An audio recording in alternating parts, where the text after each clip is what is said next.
Buen día, amigos y amigas de Eternidad en el Corazón, ¿cómo están ustedes? Damos gracias al Rey una vez más por poder estar aquí mirando su palabra, ¿cierto? Gracias por esta semana, por estos días. Le damos al Señor por la familia, como siempre, ¿no? Por el trabajo, gracias al Señor por los nietos. Ahora puedo decir por los nietos, porque ya son 2. Damos gracias al Señor por todas las cosas que está haciendo, ¿sí? Por todo, por los hijos. La verdad, una familia en la cual me llena el corazón, en todo sentido, ¿cierto? Querido amigo, quería leer ahí. Estamos tocando el tema de Ezequiel, pero no sin antes poder mirar un poco el texto en el libro de Colosenses. Libro de Colosenses que habla verdaderamente cosas que el Señor ha logrado para nuestras vidas, para el cuerpo de Cristo, para la iglesia. Qué importante. Es lo que verdaderamente interesa, lo que dice Dios acerca de su pueblo, directo, ¿cierto? Directo para un hijo de Dios. Dice, ya que han sido resucitados a una nueva vida, ya que han sido resucitados a una nueva vida con Cristo,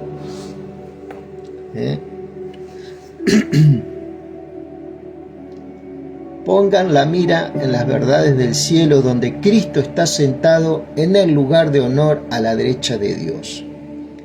¿Cierto? Y es muy importante esto, ¿cierto? De la convicción del Señor.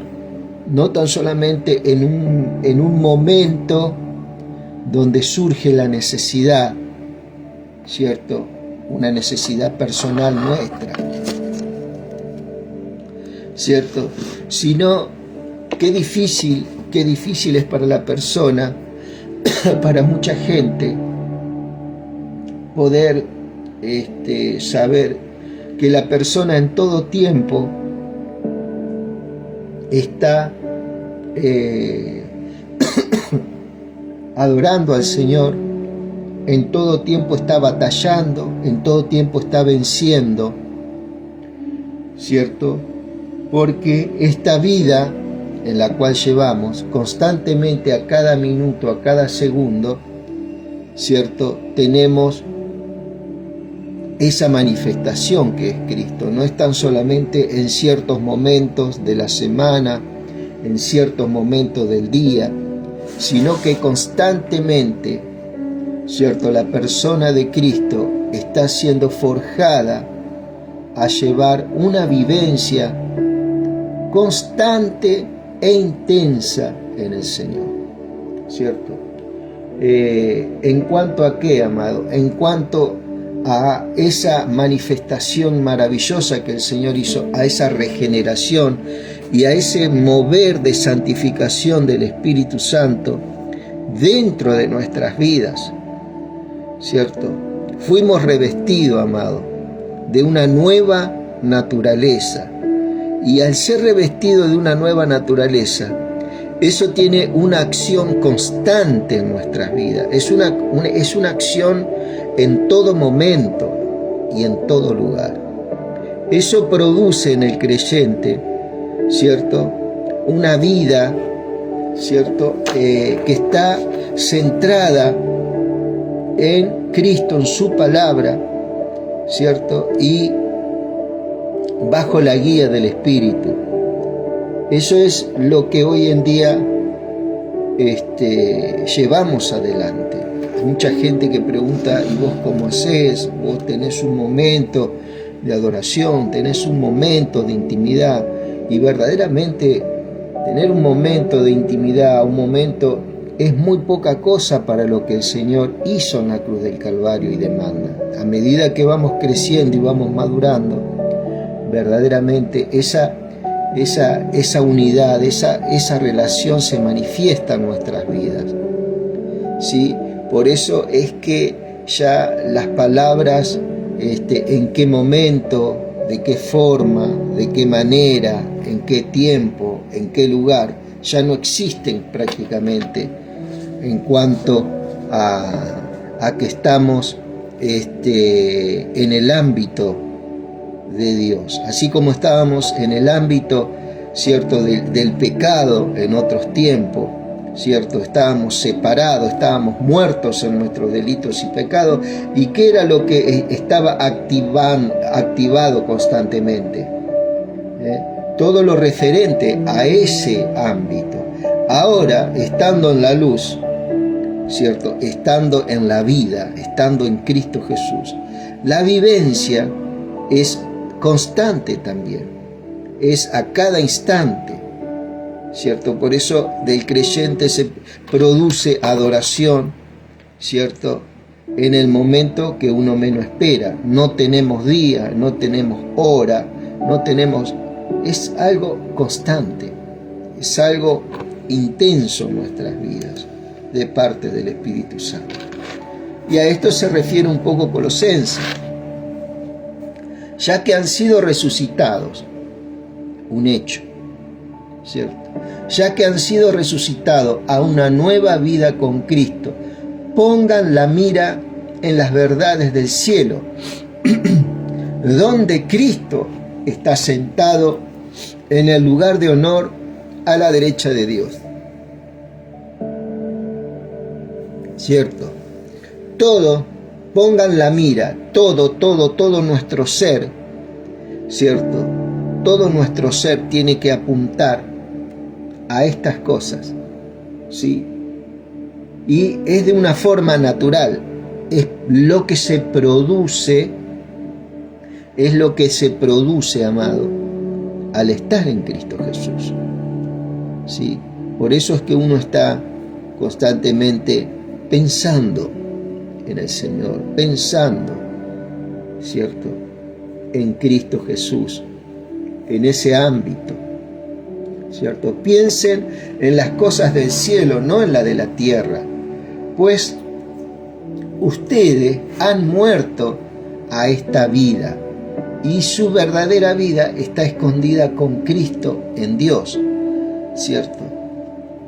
Cuando Cristo, quien es la vida en ustedes, sea revelado a todo el mundo, ustedes participarán de toda su gloria. ¿Sí? Toda su gloria. Acá dice, aleluya, gracias Señor. Todo va a ser un hecho consumado en nosotros. Eso es lo que quiere decir. Ahora estamos participando de esta manifestación gloriosa. Sabemos que en nuestro interior tenemos esa lucha, ¿cierto?, del espíritu y la carne. Constantemente tenemos, y hay momentos, mi querido amigo, hay momentos seguramente de dudas, hay momentos de inconsistencias aparentemente en nuestro ser, pero eso es todo verdaderamente un reflejo, ¿cierto?, de toda las vivencias que pasamos en esta vida, ¿cierto?, que todavía estamos con esa vieja naturaleza, con esas viejas conductas en nuestras vidas, en la cual vamos erradicando por el Espíritu, ¿no? Dice, cuando Cristo, quien es la vida en ustedes, sea revelado a todo el mundo, ustedes participarán de toda su gloria. Así que hagan morir, o sea, acá el Señor, mi querido amigo, nos dice, hagan morir las cosas pecaminosas y terrenales que acechan dentro de ustedes, ¿cierto? Hay cosas, mi querido amigo, que verdaderamente nos entristecen a nosotros mismos, y son cosas que están dentro de nosotros, y que tenemos que erradicarlas nosotros, ¿cierto? Ya no le tenemos que pedir a Dios, sacala a Dios. Nosotros tenemos que erradicar eso, nosotros tenemos que sacar eso. Dice, así que hagan morir las cosas pecaminosas y terrenales que acechan dentro de ustedes. No tengan nada que ver con la inmoralidad sexual, la impureza, las bajas pasiones y los malos deseos. No sean ávaros, pues la persona ávara es idólatra, porque adora las cosas de este mundo. A causa de esos pecados viene la furia de Dios, ¿cierto? Viene la furia de Dios sobre todos aquellos que no están en Cristo. Viene la furia. Entonces, si en todos aquellos que no están en Cristo todas estas cosas son verdades, no puede ser todavía que nosotros, es una invitación de parte de Dios, que saquemos todas esas cosas de nuestras almas, de nuestros pensamientos, porque ya fuimos comprados por Cristo, ¿cierto? Entonces, ustedes solían hacer esas cosas cuando su vida aún formaba parte, ¿cierto?, de este mundo. ¿De qué mundo? Del mundo de las tinieblas, cuando formábamos parte del mundo de las tinieblas. ¿Sí? No se está refiriendo al planeta Tierra, se está refiriendo a ese lugar espiritual, a ese ámbito espiritual, ¿cierto?, que fue forjado por el pecado. El pecado es la separación, ¿cierto? Es esa separación, es esa semilla maligna, ¿cierto?, que nos hizo sufrir tantos tiempos en ese ámbito de muerte.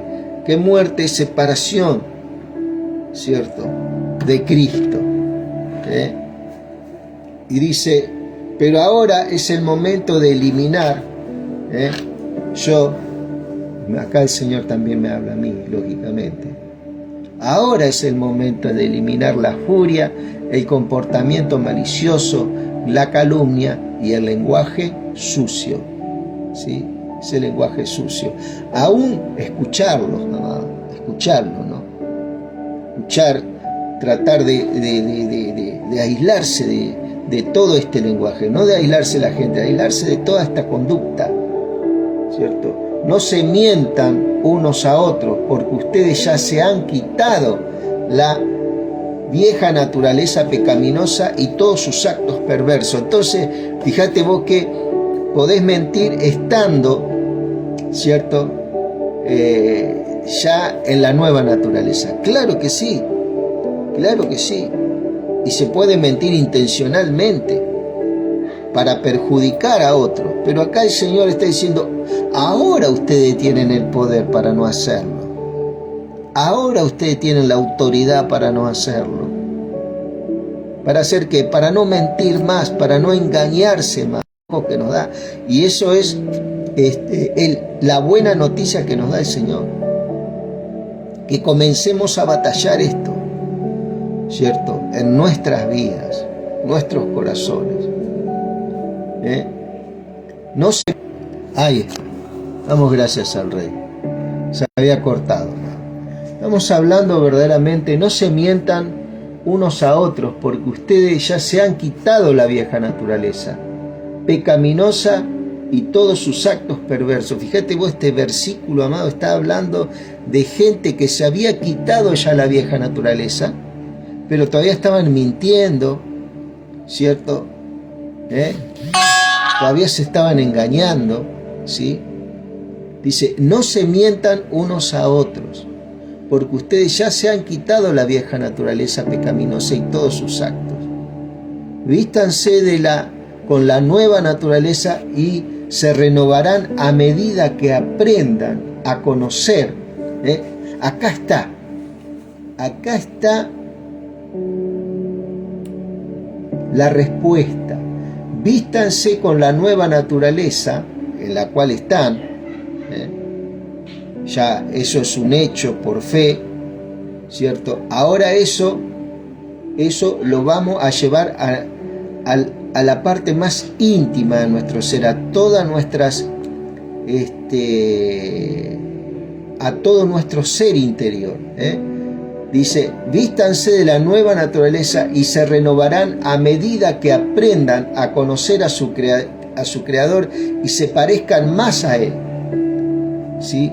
O sea, acá, ¿cuál es la mayor prosperidad y el mayor logro del poder de Dios? Que al vestirnos nosotros de esa nueva naturaleza, nos renovaremos a medida que vayamos aprendiendo, ¿cierto?, de nuestro Creador. Vamos a ir aprendiendo cosas, verdades, que eso nos va a dar un crecimiento a nosotros, ¿sí? Y nos está dando un crecimiento. En esta vida nueva, no importa si uno es judío o gentil, En esta vida nueva no importa si uno es judío o gentil, si está o no circuncidado, si es inculto o incivilizado, esclavo o libre. Cristo es el único que importa y Él vive en todos nosotros. Sea que seamos ignorantes, ocultos o circuncidados o no, judíos, Cristo es el que va a crecer en nosotros. Él nos renueva en esta hora, Él nos renueva en este día, ¿cierto? Y su presencia en nosotros es gloriosa, ¿cierto? Su presencia en nuestras vidas, en tu vida, es gloriosa. Dado que Dios los eligió para que sean su pueblo santo y amado por Él, dado que Dios los eligió para que sean su pueblo santo y amado, por Él, ustedes tienen que vestirse de tierna compasión, bondad, humildad, gentileza y paciencia. Es un reto eso verdaderamente. Todas esas cosas el Señor las depositó ya en nuestro interior. Ahora, ¿qué es lo que dice? Que nos vistamos desde nuestro interior, ¿cierto? Con estos dones, con esta gracia que el Señor nos entregó. ¿Y cómo lo vamos a descubrir? Por medio del conocimiento del Señor, en esa intimidad. ¿Sí? Sobre todo vístanse de amor, lo cual nos une a todos en perfecta armonía, y que la paz que viene de Cristo gobierne en vuestros corazones, pues como miembro de un mismo cuerpo, ustedes son llamados a vivir en paz. Pues como miembro de un mismo cuerpo, ustedes son llamados a vivir en paz y sean siempre agradecidos. ¿Cierto? Que en todo el pueblo cristiano reine esa paz. De ese pueblo que dice ser cristiano, ¿no? Que reine la paz. ¿Sí? Es importantísimo eso. Que el mensaje de Cristo con toda su riqueza llene sus vidas, ¿cierto? Que este mensaje que tenemos, ¿cierto? Llene todas nuestras expectativas, ¿cierto? Que sea el centro del Señor en todo aspecto de nuestras vidas, ¿cierto? Dice que el mensaje de Cristo con toda su riqueza llene sus vidas. A ver, con toda su riqueza no estamos hablando de finanzas en este caso. Estamos hablando del conocimiento espiritual, del conocimiento del Hijo de Dios, del conocimiento del Hijo del Hombre, llamado Jesucristo. De ese está hablando. ¿Sí? Ese es el contexto de estas escrituras. Ahora cualquiera saca este versículo y dice, hermano, para que te vaya bien financieramente. No, Señor, no está hablando de las finanzas, ¿cierto? Enséñense y aconséjense unos a otros con toda la sabiduría que Él da. Enséñense y aconséjense unos a otros con toda la sabiduría que Él nos da, que Él da. Canten salmos e himnos y canciones espirituales a Dios con un corazón agradecido.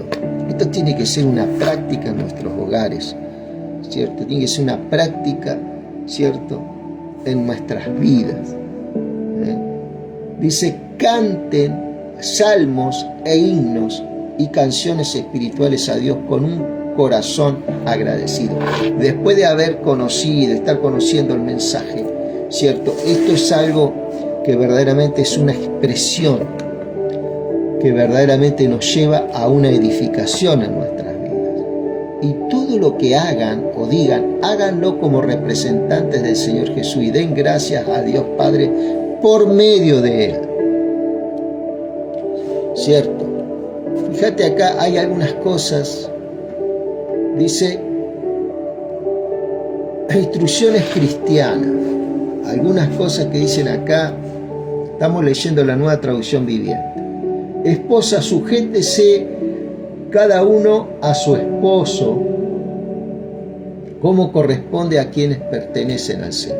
Marido, ame cada uno a su esposa y nunca la trate con aspereza, ¿cierto? Hijos, obedezcan siempre a sus padres, por eso agrada, porque eso agrada al Señor. Padres, no exasperen a sus hijos para que no se desanimen. Fíjate qué consejos hermosos, hermosos consejos, ¿sí? En la antigüedad pasaba que en estas culturas, ¿cierto?, las esposas pasaban a ser como algo de segundo orden, una persona de segundo orden en estas culturas en las cuales el apóstol Pablo estaba hablando, ¿cierto? Y muchos han querido decir, bueno, a ver, la esposa tiene que estar sujeta, pero de una forma casi, ¿cómo te puedo decir?, en manos de un dictador, y eso no, en ningún momento el Señor habla de estas cosas. Acá el Señor lo que quiere dar y quiere otra vez, ¿cierto?, comenzar a forjar una familia que en estas culturas estaba totalmente desvirtuada. Hay que entenderlo, esas cosas, hay que leer los contextos históricos donde fueron escritas estas cartas, ¿sí? Y no tiene nada que ver, ¿cierto? Ahí muchas veces mucha gente expresa que la esposa tiene que ser prácticamente una esclava o si bien había un sentido en esa época así, ¿cierto? No es cierto el ánimo del Señor, porque hay un desarrollo en las Escrituras donde el Señor va revelando verdaderamente el rol que tiene la familia en sí, ¿cierto? Y en ninguna manera se tiene que sectarizar esposo por un lado y esposa por otro, o hijos por un lado y padre por otro, ¿cierto? Sino que el Señor hace todo un solo elemento dentro de la familia, ¿cierto? Dice, esposa, sujétese cada una a su esposo como corresponde a quienes pertenecen al Señor. Esto en este caso hablaba, ¿cierto?, de al esposo, ¿cierto? Le estaba diciendo, bueno, ahora vas a tener que tener tu esposa al lado y ser fiel a ella, ¿cierto? Vas a tener que ser fiel a ella. Y esa sujeción que la esposa iba a ejercer naturalmente iba a ser por el amor, ¿cierto? El amor que emanaba de ese esposo, ¿cierto? A tal punto de cuidarla hasta con la misma vida y apreciar, ¿cierto?, lo que es tener una persona que está totalmente confiada en vos, confiada, ¿cierto? Y eso es algo que es un aprendizaje diario para nuestras vidas, ¿sí?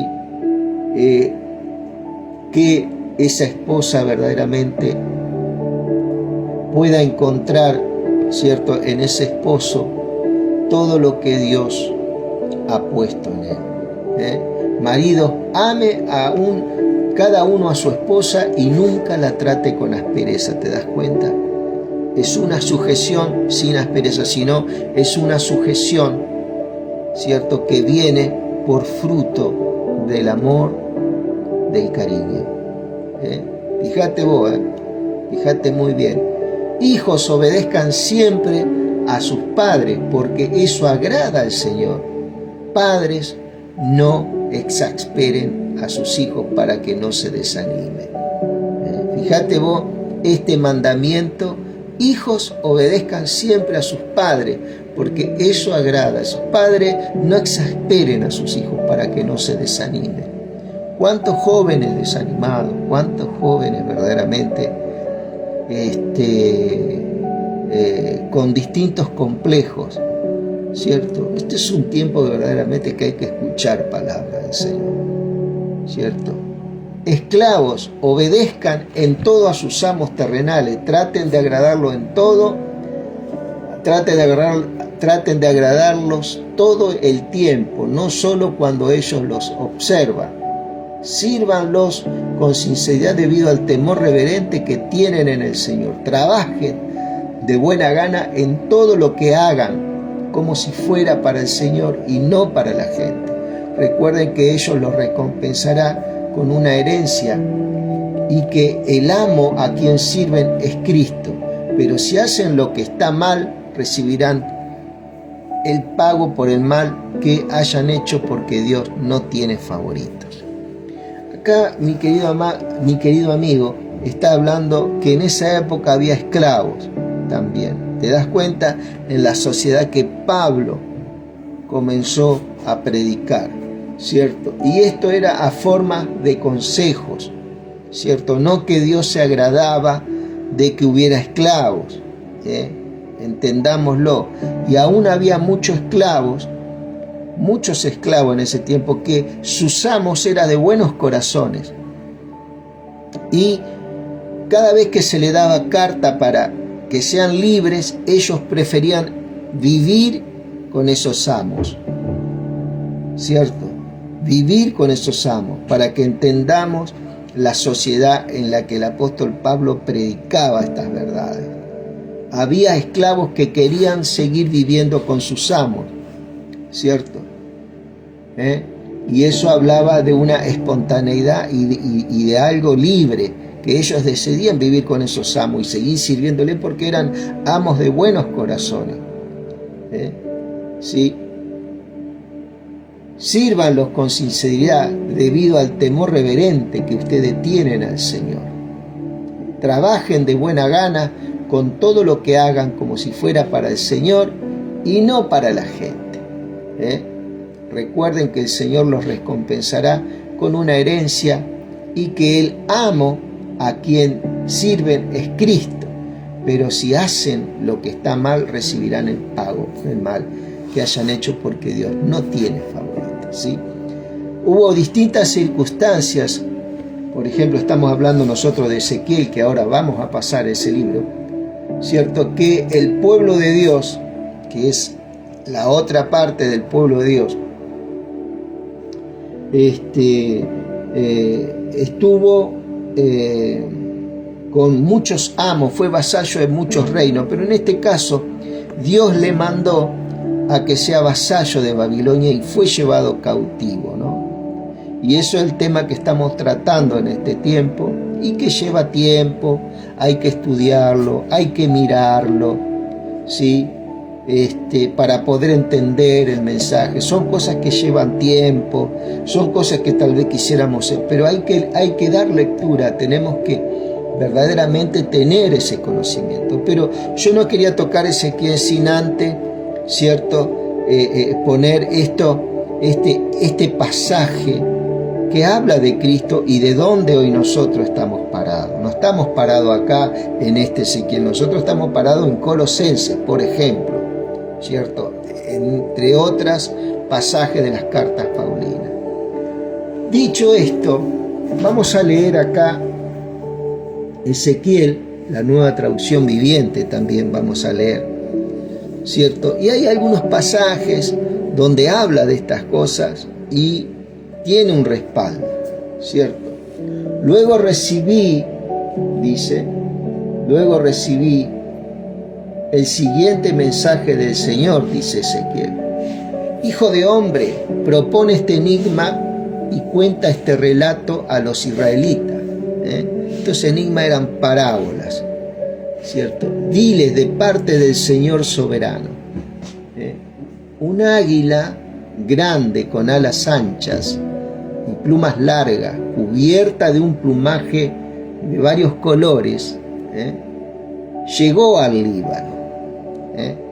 Esto está hablando, mi querido amigo, de Nabucodonosor y Babilonia. Y el Líbano es la región donde estaba Judá. ¿Sí? Todo lo que venimos hablando, Jeremías, Ezequiel, la cautividad, ¿cierto? Un águila grande con alas anchas, plumas largas, cubierta de un plumaje de varios colores, llegó al Líbano. Esto está hablando de todo el poderío que tenía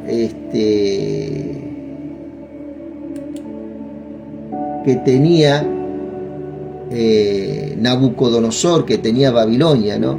Cuando expresa, bueno, de alas largas, de múltiples colores, estaba hablando verdaderamente de está hablando del poder militar de Babilonia, de la riqueza y la opulencia de Babilonia. ¿Sí? Esa águila, ¿cierto?, que tenía colores, sus alas multicolores, habla de la fuerza, del poderío que tenía Babilonia en esa época, ¿cierto? Y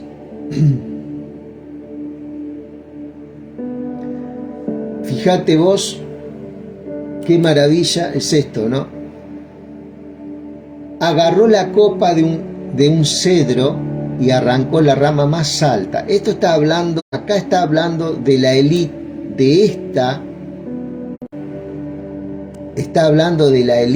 esta ciudad Judá, en la cual dice, agarró la copa del cedro. El cedro es Judá. La copa es todo lo que es la parte de la realeza, ¿cierto? Y toda la parte de todos esos habitantes inteligentes, que tenían una inteligencia, que tenían una sagacidad, ¿cierto?, en todas las cosas. Esas son llevados cautivos. Cuando dice, agarró la copa de un cedro y arrancó la rama más alta. Está hablando del lugar donde había poder, ¿cierto? Se la llevó a una ciudad llena de mercaderes, la plantó en una ciudad de comerciantes. Eso está hablando de Babilonia. También tomó de la tierra una planta, también tomó de la tierra. ¿De qué tierra? No tomó de la parte alta de ese árbol, tomó de la tierra, ¿cierto?, de la parte más baja, de la parte laboriosa, de la gente común, y la sembró en tierra fértil. ¿Qué pasa cuando este hombre, Nabucodonosor, conquista Babilonia,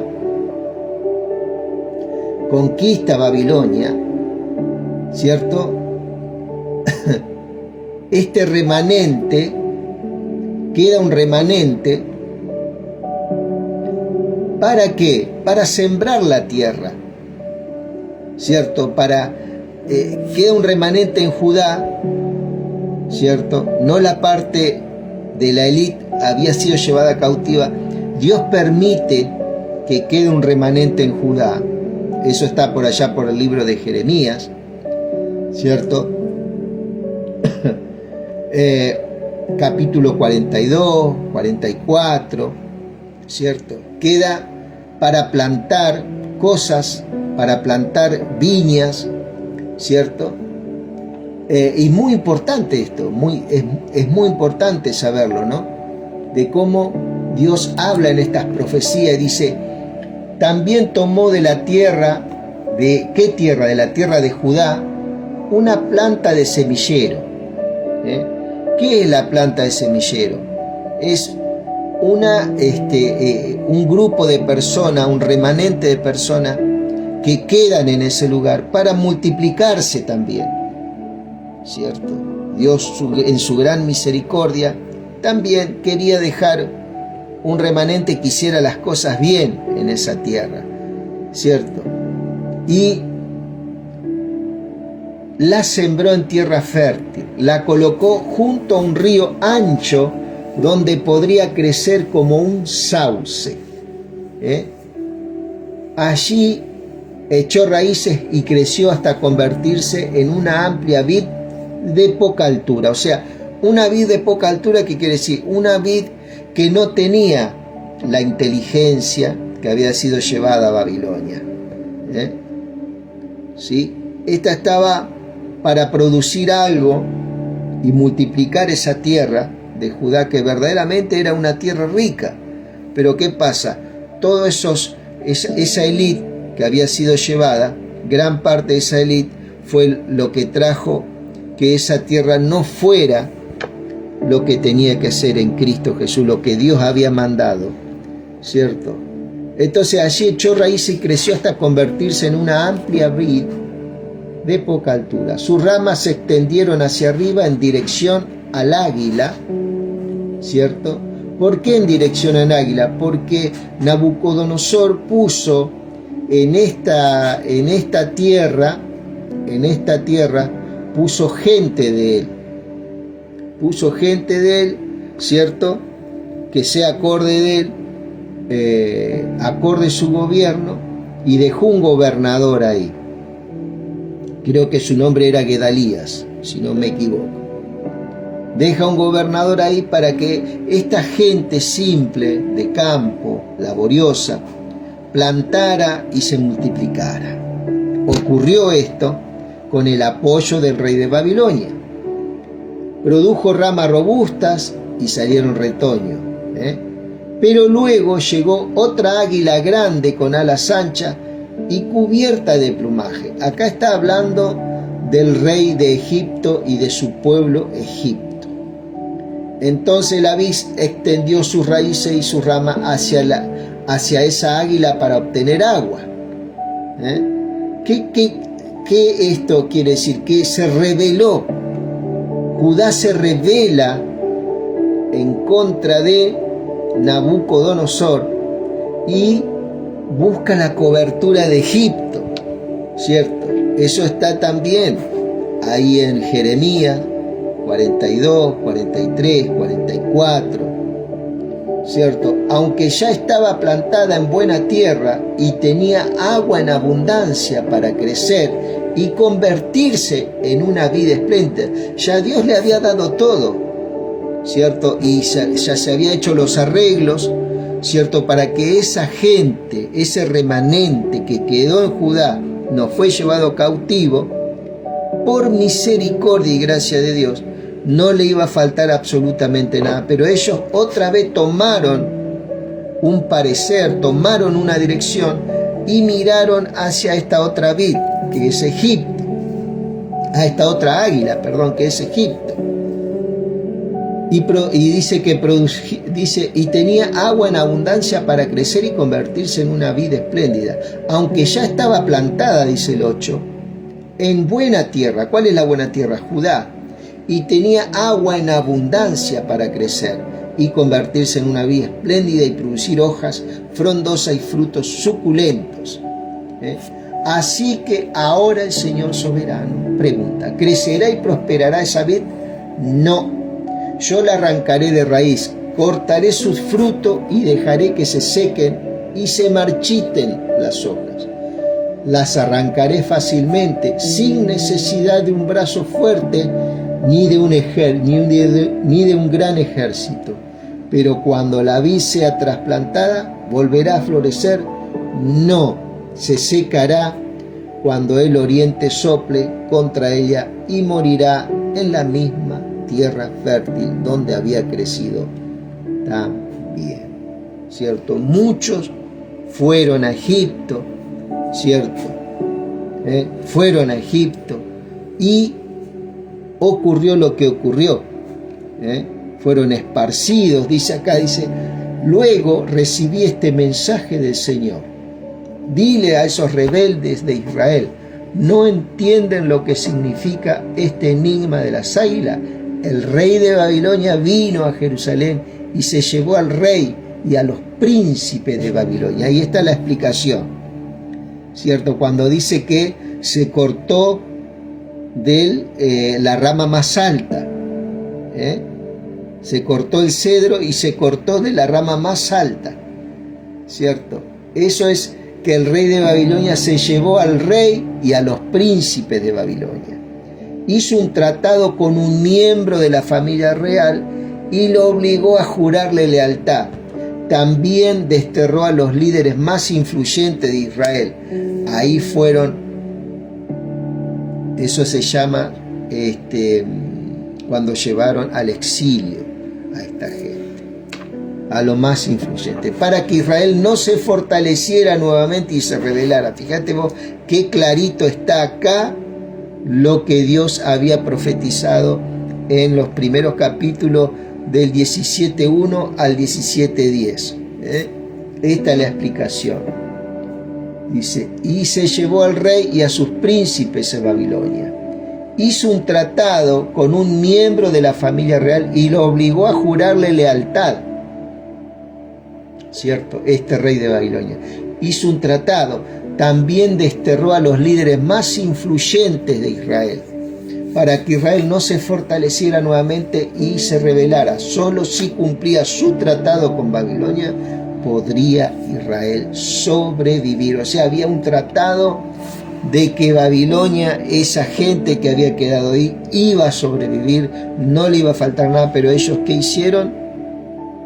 Miraron a esta otra águila, Egipto, como una forma de, ahora sí, tenemos un imperio que nos va a respaldar en nuestra forma de pensar, nos vamos a rebelar. Llegó un punto de que este pueblo le pide a Jeremías el consejo y la bendición para ir a Egipto, ¿cierto?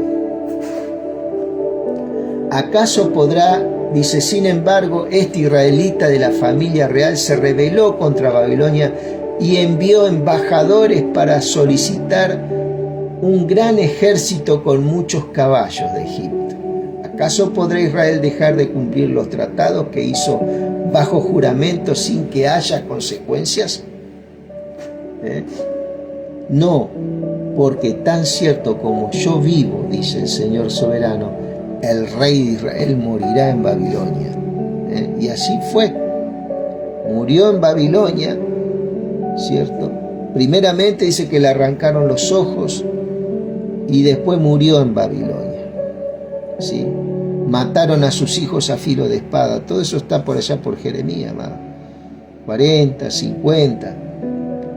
El territorio del rey que lo puso en el trono y con quien hizo un tratado que despreció y no cumplió.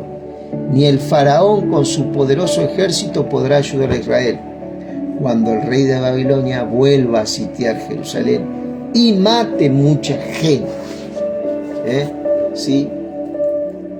Pues fíjate vos que el rey de Babilonia hace un tratado con este rey, lleva su ejército a Babilonia, deja a esta gente ahí al mando de este rey, cierto vasallo que era de Babilonia, para que esta gente que había quedado a cultivar la tierra y a vivir estuviera en paz y que no le faltara nada. Pero ¿qué hicieron ellos?